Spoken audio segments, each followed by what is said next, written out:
My name is Grace. Today I'm going to be presenting Tintoretto. I'll be talking a bit about his past, his paintings, as well as his legacy. Before I start, I would like to apologize for any mispronunciations. Alright. So, Jacopo Robusti, better known as Tintoretto, who passed in 1594 and was born in 1518, was a Venetian master of art whose talents has influenced many later art periods centuries after his death and shall continue to influence generations further. During a period of tremendous political and religious upheaval, Tintoretto's name rose to the top in the art community. It's assumed that Tintoretto's artistic education was limited because there is no remaining documents regarding those details. Though it was recorded that Tintoretto's work mainly focused on dramatic religious scenes, with touches that distinguish the piece of his work. Those touches particular being his use of intense chiaroscuro and tenebrism.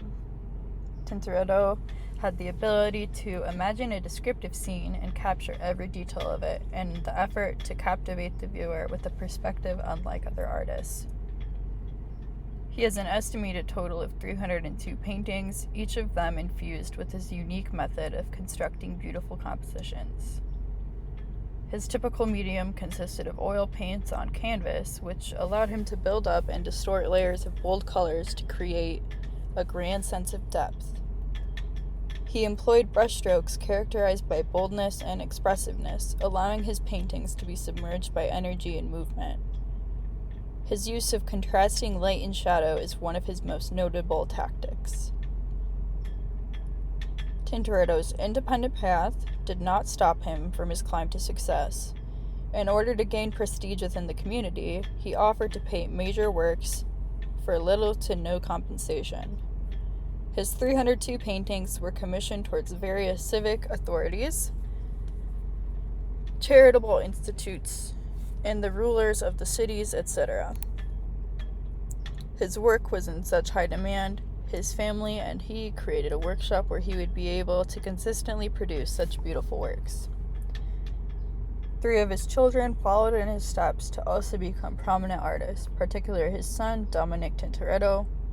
Their workshop attracted many visitors, including artists from all over the place, allowing his name to grow. A notable work that is considered to be his first push towards elitism would be the Miracle of St. Mark freeing the slave, created in 1548. In this work, a beautifully dramatic scene of divine intervention is depicted. St. Mark descends down from the sky, glowing, unlike the rest of the painting. This represents his divinity and goodness. He reaches down to save a slave who's being brutally tortured by soldiers. This piece significantly displays Tintoretto's application of chiaroscuro, movement, and expression. Another piece would be a self-portrait titled Self-Portrait. The majority of Tintoretto's work is inspired by his major religious scenes in the Christian faith, but he has recorded self-portraits. He has 2 recorded self-portraits that display his ability to masterfully blend dark shades and highlight proportionally to bring his 30-year-old self to life. His dark hair and clothes blend in with the background, while his face glows against them. His dark eyes are expressive, surrounded by light, but deep in darkness. His self-portraits are fairly desolate, lacking in chaotic background like his usual works. But this piece is a great example on his play of light and dark, which is a key feature of Tintoretto's style. And Tintoretto's most famous piece is the Crucifixion, a work of Christian art completed in 1565. This piece is absolutely gargantuan, standing at roughly 5 meters tall and 12 meters wide. It sits at the Tintoretto Scuola Grande di San Rocco. I 100% pronounced that wrong. I apologize. A building noted for its vast collection of Tintoretto's finest work. This large-scale oil on canvas captures a complex array of passionate figures, Each corner and detail of the painting provides a different perspective, but as a whole, it highlights crumbling fear and violence. But there is another message regarding this work. The crucifixion was a horrible event in Christian history, but it led to everlasting life for the Christians. This scene, although gruesome, was the greatest act of love regarding Christ. He is sacrificing himself for the greater good, and this painting is a perfect representation of his sacrifice. It is entirely emotional, each figure feeling something different, whether it be fear, anger, defensiveness, sadness, etc. Each figure is expressive and filled with movement.